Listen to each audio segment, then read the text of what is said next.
Hi there, this is Bhavya from our sales team here at Cvent.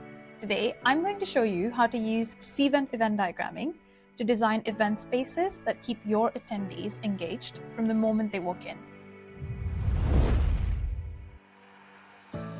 Cvent Event Diagramming helps you create and visualize your event layouts so every space is designed with your goals and attendees in mind.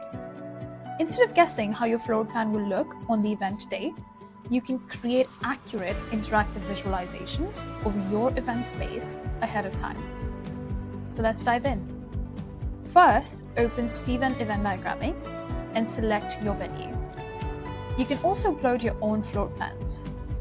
Use the drag and drop tools to arrange tables, chairs, staging, and equipment exactly where you want them.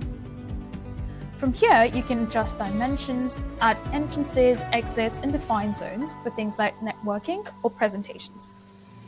This helps you plan for accessibility and flow, so attendees can easily move through your event. Share your diagram with team members or venue staff to collaborate, gather feedback, and make updates together. Once you're happy with the layout, preview it in either 2D or switch to immersive 3D.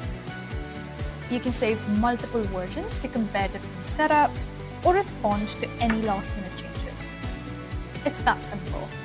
With every detail mapped out, you can optimize your event space to drive connection and collaboration and bring your vision to life. For more tips, check out our other videos or visit cvent.com. Thanks for watching.